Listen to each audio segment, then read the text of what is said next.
out of Stephen Curry in Game 4 as we welcome you back inside our NBA TV studios.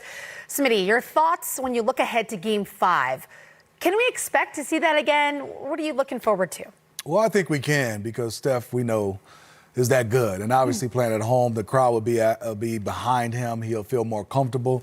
A few keys for me, Steph, is when you look at last game, the Warriors was a plus 13 in rebounding. And the reason why I think that's glaring is they went small ball a lot. They started the second half and they went with Otto Porter instead of Kevon Looney. And then overall, even when they try to go big with Kevon Looney and Draymond Green, the Celtics has really overmatched those guys with size, with girth, with weight, from the point guard all the way up to the center spot. So they can't have that happen. And then also stats I'm looking at is Jason Tatum. In the second half in his finals, he's averaging 8.3 points, Steph. He's shooting 26.5 from the field and 21 from the three. He has to play better in the second half of games. All right, now all that being said, Smitty, do you have a prediction for Game 5?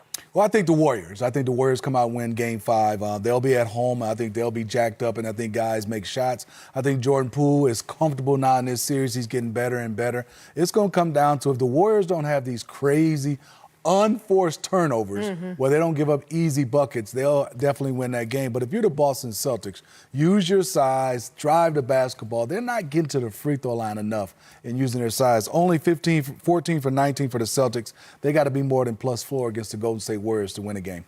All right, well, the series is tied. Steph Curry had a historic night in Game 4. We will talk about that. And at the end, we'll let you get the folks at home ready for 5. Steph Curry, from behind the arc, 50%, 7 for 14. That's not a typo. 10 rebounds, 43 points. He was terrific, and his teammates understood why he's so valuable. Let's listen to Draymond and the others. He wasn't letting us lose. That's just what it boils down to. Came out and showed why he's one of the best players to ever play this game. Why, this organization has been able to ride him to so much success. You played a lot of finals games next to him. Where would you kind of put this in his finals performance resume? Yeah, I think probably number 1. I mean, this was nearly a must-win game, and to go out there and shoot as efficiently as he did, and grab 10 rebounds. The heart on that man is incredible. We just had to let everybody know that we were here, whether that's their crowd, their team, our team, whoever wants to see that energy and that fire. We feed off of that. You can want it so bad, you kind of get in your own way a little bit, and everybody feels a little bit of pressure, and it can go the opposite way. I wanted to try to leverage that, in a positive direction for us. I don't rank my performances, though. Just win the game. Taking a look at his shot chart, Smitty, there's a lot of green. It is, and efficient, 14 for 26, and you said it best, 50% on 7 for 14, but we don't get a chance to see on this shot chart. Maybe we can add that as how close are the defenders were to Steph Curry, and we'll get a chance to watch it right here. They're doing a great job. Give the Boston Celtics. They had some lapses, but right here, staying connected, that's a nice pick. Al Horford needed to be up. That's a beautiful pick by Andrew Wiggins. On this play right here, you see he's playing a little coy. Look at Williams, Robert Williams. You got to come up. That little split second, but give Derek White a lot of credit. He was all over that shot. He still knocked it down. Then off the dribble, this is where he got much better. Great pass out. Gary Payton II had a wide open shot, but he kept moving without the basketball. And this is the perfect play. Draymond catches it. Watch Steph.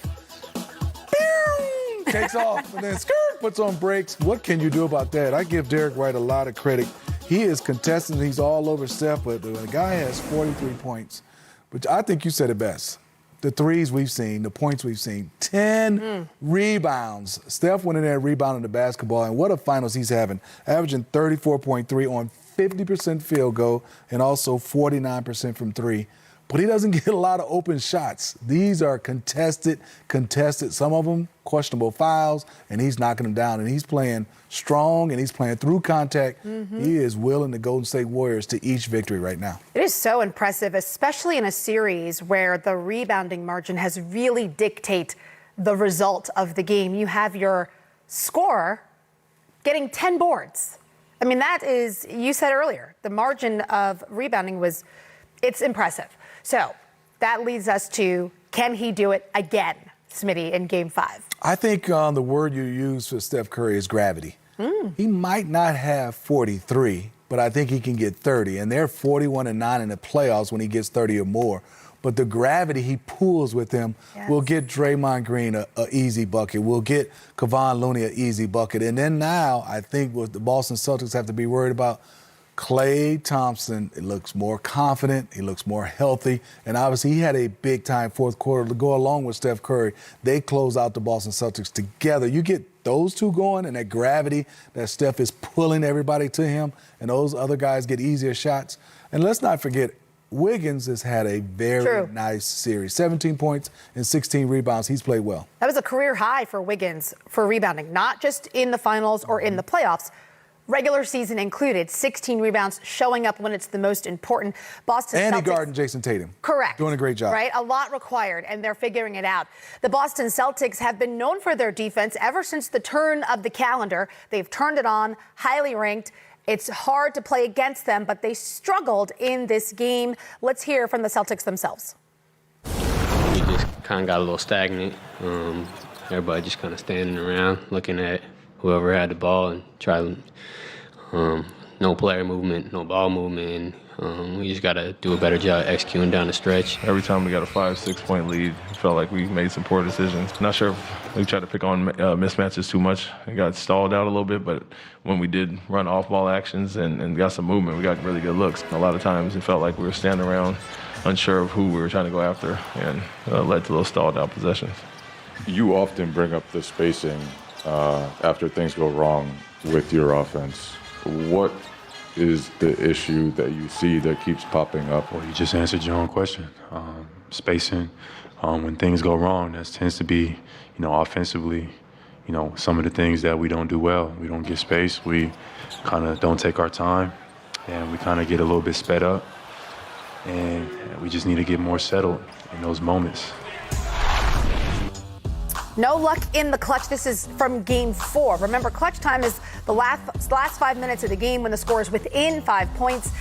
And it is stark, Smitty. I mean, not just 0 points, but 0 for 5, only 1 rebound. It's tough to win under those circumstances. It is, and I think when you watch the Boston Celtics, it comes down to just watching what in the clutch, and then the second half is what Jason Tatum is doing. I think also the offense of the Boston Celtics.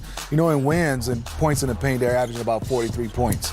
In losses, they're averaging about 28 points. That's a difference of 15 points. I think for them, they settle too much with jump shots. I think they got to find a way to find a mismatch, and obviously there's been a lot of mismatch. When you have Jordan Poole and also Steph Curry on the floor, you're going to try to go at them defensively, but sometimes there's Grant Williams is guarded by Steph Curry, and he's just hanging out in the corner. Advantage Steph. Some kind of way, you got to make him pay. You got to go post up or go, definitely if you're Grant Williams. Even from the corner, I know it's a long run, it's work. You got to go try to get the offensive rebound, make Steph have to box you out. Right. It's about 9 or 10 possessions, and especially in the clutch when Steph is on Grant Williams or a bigger person, they have to make him pay. Very interesting. I cannot wait to see what happens. I mean, we've seen several adjustments being made by both coaches. It is truly a chess game in the NBA Finals.